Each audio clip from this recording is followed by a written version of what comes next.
What if human morality comes from the marketplace? That is to say, what if our sense of duty and obligations towards others came from the transactions that we do with others for goods and services? Here's another question. What if our morality comes from something much deeper? What if there's a deeper debt here? What if our morality comes from a sense of obligation to an existential debt? Our debt to a God that has given us life, for example. What if our lives are lived and understood as a series of debts? From our debts to the neighbors that we borrowed a speaker from for that party one time, to the debt to an old God who gave us life from the beginning, to our king that protects us, to the governments that provide for us. What if everything about our moral obligations to others comes from debt? So let's talk about debt. Specifically, debt, chapters 3 and 4.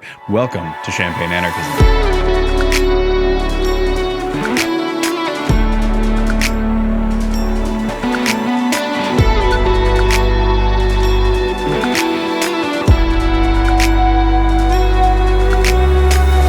Welcome back to Champagne Anarchism. Thank you for coming back to check out this video. People are really digging this book, which is awesome. I absolutely love this book. If you are enjoying the series, please don't forget to like, comment, subscribe, check out the Patreon feed. That's patreon.com/champagne anarchism. And if you're new here, this is our third video in the series. There is a video lecture and a lecture for chapters 1 and 2. We're reading through this entire book and breaking it down 2 chapters at a time. So I recommend at least, if you're just interested in this bit, cool, but at least maybe check out that intro lecture, which will give you some background, how to read this book, general overview of the themes, and a little bit about David Graeber's biography and the history of his research and stuff like that. There's some cool stuff out there. These 2 chapters are going to be a little tricky. I said last week that we could kind of sit back and chill. This week, we're tackling some kind of big stuff. We're talking about the myth of barter. We are talking about credit theory. We're talking about primordial debt theory, and a little bit about Graeber's answer, his kind of synthesis between these two. How do we answer this question? Well, okay, is money a commodity or is it an IOU? Which one is it? He's going to give us an answer, and we'll talk through that answer at the end of this video. I've organized this video into 4 different sections. We left off last week talking about the myth of barter, so we are bringing it back and we are talking about it properly this time. The myth of barter redux is what I've called this section. Then we are talking about credit theory and those crazy credit theorists. I'm basically going to make the argument in this section that although credit theory and the kind of related primordial debt theory does not explain the origins of money terribly well or completely, the insights of credit theorists or the chartalist position or the modern monetary theorist in their current configuration explain a lot of the ways that money works these days. A couple years after this book was published, this is back in 2014, modern monetary theory really started to explode onto the mainstream, especially with the work of people like Stephanie Kelton, who I'll actually reference later on in this video. We will come to that, but that's going to kind of be my argument that there's a lot of value in chartalism and modern monetary theory, just in terms of explaining the way the world works and the way that money works. But if you are looking for an explanation for the origins of money, it's not going to come from the credit theorists or their cousins, the primordial debt theorists. Anyway, then we are talking about primordial debt theory. We're going to get into that and our debt to the universe. It's going to be really cool. We're going to talk through it. I love primordial debt theory, as myth-seeking as it is, which is the argument that Graeber gives us in this book, but it's just still kind of cool to talk about. So we're going to talk about it. And then we are going to finish, of course, with Graeber's answer to all of this, his synthesis of the myth of primordial debt and the myth of barter. We're going to try to put those 2 together, and we will see how convincing it sounds. So let's dig in. Actually, real quick before we dig in, there are some things from chapter 4 that I will not include in this video just because I'm wrapping them into a little bit more into chapter 5. So if you're like, whoa, he didn't talk about this, or this, definitely drop me a comment, drop me a line. But chances are it might come up next week just because I'm kind of pushing some stuff over to there. It makes a little more sense to me with his chapter 5, which is kind of a big theoretical push for Graeber. so it's included over there instead of in this video, because also I didn't want this video to become insanely long. Let's jump in though. Let's talk about the myth of barter. Again, last week we talked about the myth of barter by introducing Carolyn Humphrey. She is a Cambridge economist, and she has done the most work discrediting the myth of barter. Let's recap real quick. There is this myth of barter at the heart of every economics textbook out there. It's used by Adam Smith in The Wealth of Nations way back in 1776. And Adam Smith gives us this myth, and every single economist afterwards follows him. But there is a problem with the barter story, and that is that ultimately it's a myth. But basically the myth goes that in early barter societies, barter was just too complicated, right? You're a baker trying to sell your loaves to somebody who doesn't want those loaves in exchange for something that they don't want to give up, but maybe you find a third person who wants loaves of bread and they're willing to trade the bread for wool, and you trade the wool for shoes, and it's just very, very complicated. So why not come up with a unit of exchange? Something that is in itself valuable, something like gold really helps. Put some coins, some stamps on those coins, and use those coins as a mechanism for exchange. So you get from a barter economy to a marketplace. And that is a really common and very beguiling way to put this idea out there. It's sort of a foundational myth for all of economics. And it's typically sold to us as the origins of money. But what Humphrey says is, well, fine, but that just never happened. That line I quoted of hers from last time, no example of a barter economy, pure and simple, has ever been described, let alone the emergence from it of money. Instead, what Humphrey says, and Graeber echoes in this book, is that barter only typically happens between groups of people who don't really know each other. They don't speak the same language, they are worlds apart, in other words. So you see early settlers in the Americas, for example, trading in barter exchange, for example. You also see barter happening between two groups who really hate each other, enemies. And there are examples. Graeber, for example, pulls the example of the Nambiquara in Brazil and finds this highly ritualistic sort of barter among the Nambiquara, who did this kind of performatively aggressive sort of barter as a way to maybe prevent actual violence from breaking out between these two groups. What you actually tend to see way more often is either a top-down stockpiling of things, which is typically done by kind of village elders taking resources and then directing them where they are needed. That happens with the Haudenosaunee or the Iroquois Confederacy in the northern modern-day United States. But you also might get a gift economy. And a gift economy, at first blush, might sound a little bit like a barter economy.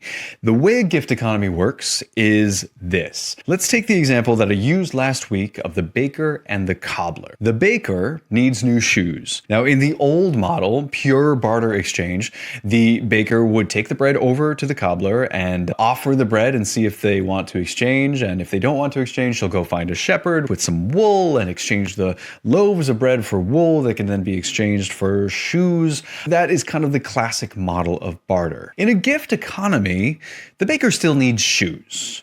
The baker's partner may go to the partner of the cobbler and just kind of casually mention, hey, the baker really needs shoes these days. Isn't that crazy? And the next day, the cobbler may come by the baker's place and drop off a pair of shoes and say, hey, I had this extra pair of shoes just on hand that I don't, maybe you could use it. Would you find these helpful somehow? Please take the shoes. And the baker will say, no, I can't possibly take these shoes. And the cobbler will say, please, I insist. And then, of course, maybe a week later, the cobbler finds himself in a position of saying, ooh, I could really use some bread right now. And who shows up in the nick of time?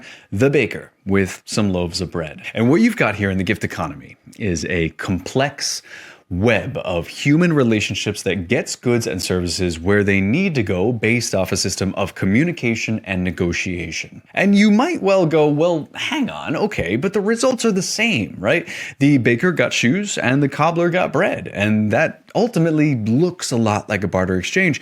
The thing is, there is something very different going on here in a gift economy. The thing is that the way that happens really matters. And here you have two very different mechanisms. You've either got a market mechanism that underpins a classic barter system, or you've got the human relationships that underpin the gift economy. In the market, you have to know how much money is this person going to pay me? How much money are they willing to give up? What are they willing to exchange for this thing that I have? That is a transaction. In a gift economy, you have to know a lot more. You have to know, what is their life like? What do they need? What do they enjoy? What could they use? What could their family use? What could their family use next week, right? A week from now? What might they find helpful? You have to kind of be aware of these very human relationships that you have in your life, and you have to be aware that you need to contribute to them in some way or another, because not necessarily because it's going to help you out, but because it's going to help your entire society and your community out around you. And there is also in this, when we talk about these mechanisms, there is implicit in the gift economy a rejection of the notion of reciprocity.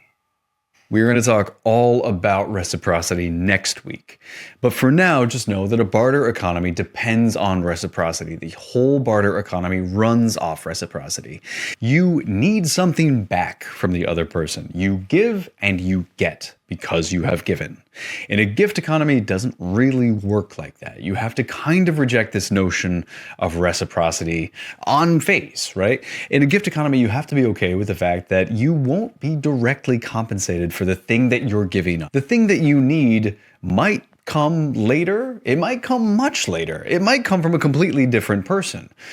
Chances are you will get it, but you'll have to be cool with that. But let's move off the barter now. So we've introduced this idea of the gift economy, and maybe the myth of barter isn't all it's cracked up to be, and maybe basing all of economic science off of this basic myth was not a great idea. But let's move from there. Let's put that on hold, right? And move to credit theorists, because we're trying to answer, basically in these two chapters, two questions. The first question is, where does our money come from? And the second is the related question. It may not immediately sound related, but it is, where does our morality come from? Because later on, Graeber is going to make the argument that our morality, our moral codes, need not be based on debt and accounting. So this is quite important. Let's get into the credit theorists. The idea of barter helps us to develop economics as a discipline because it helps us see the economy as something that is separate, something that develops naturally, right, from people. It's on its own. It's its own thing. And Graeber points out that the only reason it was possible at Adam Smith's time to talk about the economy as something completely separate is that the British state had invested very, very heavily in propping up these markets. Everything from laws to police to banking regulations, even pegging the value of the currency to sterling silver. But that's sort of a secondary criticism of Adam Smith. Let's go back to credit theory here for a second, because we need then another explanation for where money comes from. Now, before we get into that explanation, here's the thing. Credit theory, chartalism, neo-chartalism, and modern monetary theory, they are pretty dead on. Graeber is going to argue that it does not fully explain the origins of money, and he is right, but it's also absolutely right in terms of describing the ways that money operates in the modern economy. Now, credit theory has been going for a while. Graeber cites Alfred Mitchell Innes, who was one of these kind of career civil servants of the British Empire around the turn of the 20th century. And Mitchell Innes thought that money, rather than having independent value, right, rather than it's something that is valuable, that is a token that is then exchanged for other goods, something like a gold coin that has an independent value, rather than being independently valuable, money is just an accounting mechanism. So that's to say, money isn't really a thing in itself. It's a way that we measure something. And the thing that we are measuring is, of course, debt. It's basically a yardstick that measures debt. It's an IOU. It's an IOU that's transferable, an IOU that you can exchange. And this credit theory is something that's part of something that I referred to already. It's called chartalism. The major thinker here is a guy called Georg Friedrich Knapp. He was a German economist working, actually before Mitchell Innes was around. But chartalism, credit theory, whatever you want to call it, has this one central idea, and that is that rather than barter. So instead of money evolving on its own, what money actually is a creation of the government. Since money isn't a thing in itself, there's no necessarily value in itself, but it's more of a unit of account, an IOU, we have to ask ourselves the question, Why should we trust a transferable IOU? Let's go back to our example. If you are a baker and I want some bread and I say, well, Susan owes me $5 and this is a little slip of paper to prove that, will you take this? You might say a few things. You might go, I don't know, Susan. How do I know that this scrap of paper is real? How do I know that Susan's going to honor this scrap of paper? And then how do I know that somebody else is going to accept this scrap of paper that says Susan owes the bearer of this piece of paper $5? There is just no guarantee for anyone along this chain. This is probably a useless piece of paper for me unless the government is there to say, accept that. And here's the thing. Money is issued, it is guaranteed, it is backed, it is protected, it is enforced, and crucially, it is accepted by the government. And that is the important part of that accepted piece, because whatever you can take to the government and pay your taxes with, guess what? That's money. Because the government is powerful, right? The government has all the power in the scenario, probably.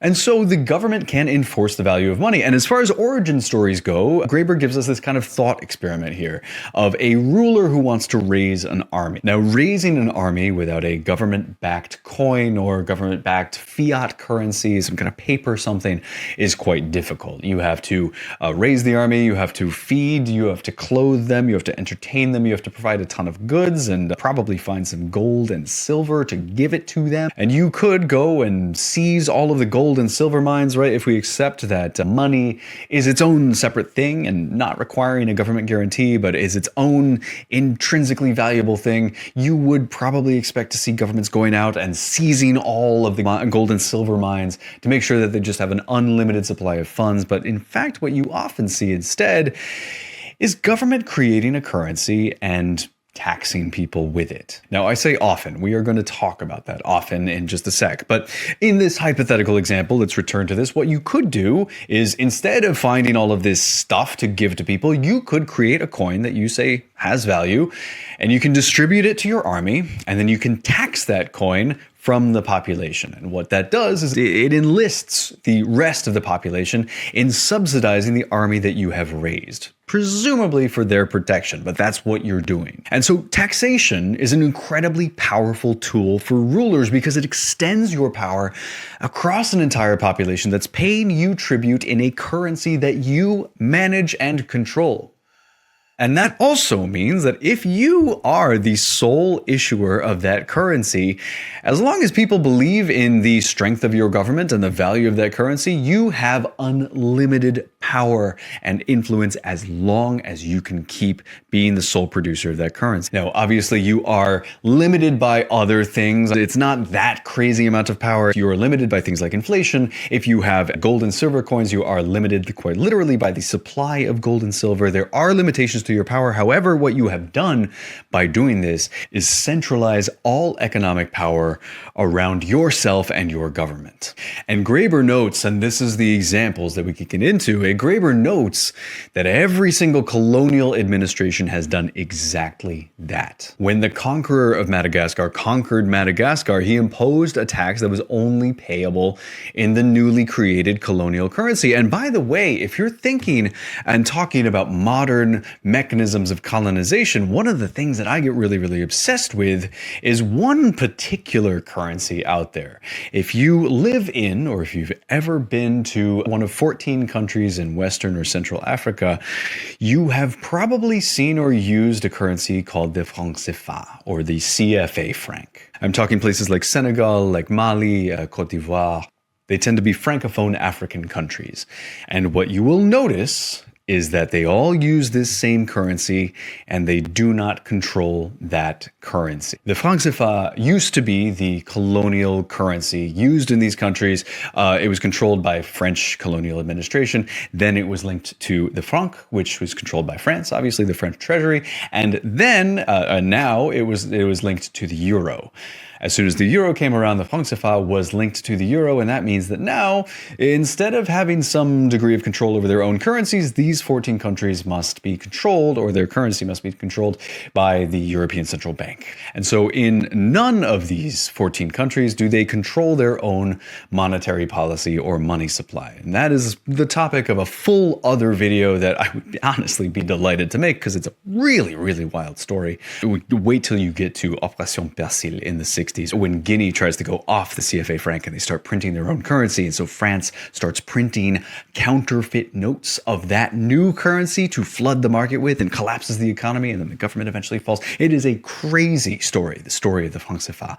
But let's move off of that and get back to Graeber, because otherwise I'm gonna go crazy and be really obsessed with that story. So let's come back to this. The reason I'm saying all of this is that the origin of money might be overblown in the case of credit theory, but credit theorists are pretty dead on about their insights for the modern day. And that's because the state's management of money gives it tremendous power. And as soon as you realize that, you start looking around and noticing a bunch of things throughout the economy and just going, wait, hang on. One of those things that you could look at, for example, is the private banking system. So Graeber talks about the creation of money, the way that the money supply grows through the economy. This happens because of the ways that banks lend. The money supply grows continually. And then, of course, that money that gets lent out gets deposited in other banks, which then lend multiples of those. And so the money supply continually expands and grows. And you might look at that and go, well, okay, we know that the government is backing and creating and issuing money in the first place.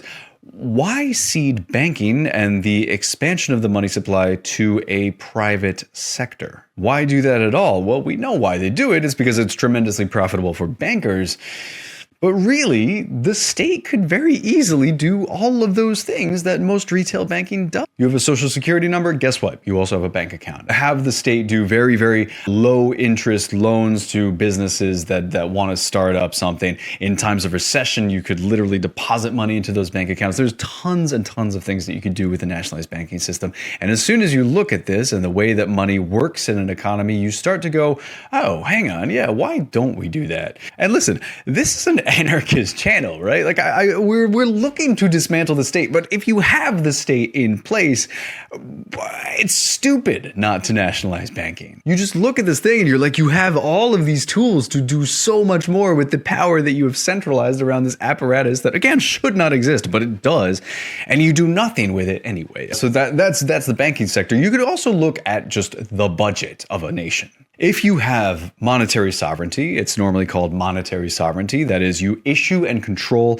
your own currency, and the debt that you owe to other countries is denominated in your own currency. So that is something that investors will often ask for if they're lending to a country like Mexico. Mexico will issue dollar-denominated bonds because it gives investors more security. But if you are a country like the United States or the UK or China or any major advanced powerful nation, you are typically granted by the markets some degree of monetary sovereignty, which is all of the debt that you have in domestic hands and overseas is in a currency that you control. If you have that degree of monetary sovereignty, then you have very few constraints on what you can do with your own budget, because there is literally no way that you can default on those debts. Now, it's not exactly a full-on money printing press. You can't just turn on the machines because you are constrained by inflation. Theoretically, you could tax that inflation out of the system if you tax the richest earners, which is a crazy thing to do. But if you want to control inflation by taxation, yeah, you could absolutely theoretically do that. But what this means is that politicians coming out and saying there's not enough money for this, or we have to cut spending to pay our debts, it's nonsense. Stephanie Kelton, the economist that I mentioned before, frequently says that budgets are moral documents. They're not really economic documents. They are about the priorities of a government, not the actual spending constraints. And it's the reason politicians will always find money in the budget somewhere for the military, but then there's no money suddenly for education. There is always money for education. The way that money works, there is always money for education. Budgets are moral documents. Again, I feel weird saying all of this. I am not here to defend the state. But if the state exists, Have it do something. Have it pretend to do something. But let's get back to Graeber again. No more rants from me. There is cosmically a little more to this credit theory story. Let's talk about our debts to the universe, and let's talk about primordial debt. The argument of primordial debt theory goes beyond sort of your classic chartalism and goes a little bit more into a religious area. The rough idea for this is this: governments use taxes to create money because they are the guardians of the debts that citizens owe to each other. And that is because debt is the essence of society itself. What does that mean? Debt is the essence of society itself. Well, early on, this gets expressed through religion. And there are various ways of looking at this, and there's a lot of really cool stuff in this chapter that I'm necessarily going to skim through, breaking down the thoughts of various Brahmins and looking at the early Vedic texts. But human existence itself, in several versions of these early religions, can be seen as a debt to God or to the universe. And of course, then our death is the final payment of that debt that we owe to God or the universe. And the social version of this, of course, is that we owe a debt to society itself. That debt is sort of our running social obligations. Graeber says two famous passages in the Brahmanas insist that we are born as a debt not just to the gods to be repaid in sacrifice, but also to the sages who created the Vedic learning to begin with, which we must repay through study, to our ancestors, the fathers, who we must repay by having children, and finally, to men, apparently meaning humanity as a whole, to be repaid by offering hospitality to strangers. So in this account, our lives are spent incurring and receiving payment for all of these obligations, just social obligations. In primordial debt theory, then, you go all the way back, you're looking for the origins of money. The state is meant to represent the cosmos, right? This is embodied in the classic god-king archetype, right? And money, then, would be created by the state, in classic credit theory fashion, as a way to settle these social and cosmic obligations here on Earth. It's cool. It's just freaking cool. Primordial debt theory is just a deeply cool idea. The problem is, and Graeber really puts his finger on this, unfortunately, is that there's not a lot of concrete proof for some kind of primordial debt theory. There is some really cool etymological evidence that just shows up in our language that link words like debt to words like sin and guilt. There's also a bunch of anthropological evidence about the use of things like cattle and shell currencies and bead currencies and feather currencies as a way not to go out and purchase things, but to settle social relations. So things like marriage, right? Securing a bride, or settling a social obligation, repaying someone for the way that you have wronged them, that kind of thing. You're more using the cattle to settle your position in society. But all of this to say that Graeber finishes this section on primordial debts by saying, actually, this is probably just the invention of a new myth. We had the myth of barter, and this is kind of its own. You've got a really cool idea that's searching for a foundational myth that is probably not true. It probably, or at least it lacks the evidence sufficient for us to say that it is true, that this was actually the origins of money. The reality is for all of this that we just really don't know enough. One of the things that I really love about David Graeber is that he is one of these guys who will just go, we don't know. Like, we just don't know. And to try to construct a myth instead of just throwing up our hands and saying it could be any number of things is too much. It's pushing the bounds too much. And you need somebody to come in and say the evidence just isn't there yet. The other thing, of course, and we will come to this next week, I'm not going to spend too much time on this here, but those god kings, when you really do look at the evidence that we have for them, the god kings were not all that typically interested in safeguarding the debt. What they were normally doing was canceling debt. But that is for the next section. For now, all of this brings us to Graeber's answer. So, when trying to explain the origins of money, which version do we pick? Do we follow the barter theorists and come up with money as a store of value, as something to be exchanged, as a commodity in its own right? Do we follow the credit theorists and come up with money as a state-created measure of debt? Do we go with commodity? Do we go with IOU? And Graeber's answer is, well, both. Money straddles the two. It is both commodity in its own right and a measure of debt, an IOU that is transferable. And he mentions that we can look at any number of very hyper-local currencies that are used alongside one another that are both government-backed IOUs and commodity in themselves. The development of money is very specific in different places. It looks different. But what is true throughout all of this is that money requires a synthesis of market, commodity, and state power. They are both. And you may be sitting there going, but this is so unsatisfying. You are telling me that we've gone through 4 chapters now to arrive at this. But we have to ask ourselves a further question, which is, okay, why do we care one way or the other? We would care if the myth of barter was true, because if the myth of barter was true, it would help support the idea that there is a market mechanism ingrained in all of us, just kind of naturally in humanity, that humans want money and are exchange and reciprocity and profit-oriented creatures. On the other hand, if we believe the primordial debt theorists, we would really care that primordial debt myth, that foundational myth, was true, because it would mean that our sense of morality has always been and always will be debt-based. It's a morality that's based on obligation, either to some cosmic being or to society around us at large. But Graeber is saying, no, the development of money is both. One does not exist without the other. This kind of dual logic between we owe nothing to others, just what we can exchange on the marketplace, and we owe everything to someone. They sound exclusionary, but really they are a synthesis. One cannot exist without the other. It's a false dichotomy, is the language that he uses. They're two sides really of the same coin.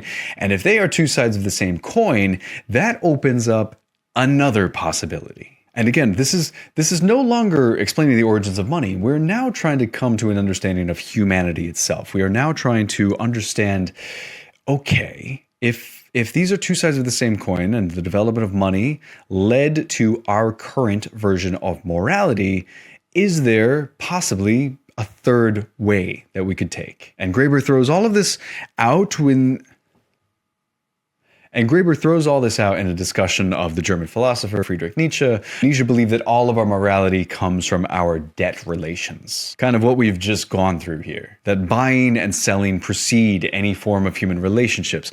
And in answer to Nietzsche, Graeber quotes from an indigenous hunter-gatherer. He's interviewed in a very famous work, which is somewhat anthropological. It's called The Book of the Eskimos. Eskimo, obviously a very pejorative term now, but that is what the book is called. And at the time, a hunter-gatherer has just returned from a successful hunt and is dropping off several hundred pounds of meat for the Danish writer who was living there in Greenland at the time. And the writer, Peter Freuchen, thanks him, and the hunter-gatherer sort of waves him off. And the full story goes, "Up in our country, we are human," said the hunter. "And since we are human, we help each other. We don't like to hear anybody say thanks for that. What I get today, you may get tomorrow. Up here, we say that by gifts one makes slaves, and by whips one makes dogs." Which is to say, maybe we are thinking about this the wrong way. Maybe we believe, like Nietzsche, that our human morality is based on a ruthless calculation, a calculation of the debts and obligations because of the world that we live in. We only see one version of society, and so that is all that we can see. And maybe, like this hunter-gatherer that's quoted in this book, maybe truly being human is refusing to calculate at all. Okay. I'm excited. I'm excited for next week. I'm excited for chapters 5 and 6. I will be back next week. We'll be covering the last bit of chapter 4, a couple things that we haven't talked through properly because I want to lump them into chapter 5 and 6. It's going to be a lot of chapter 5 next week, but we'll talk through chapters 5 and 6 next week. Thank you so much for watching. Let me know what you think, and I will see you next time. Goodbye.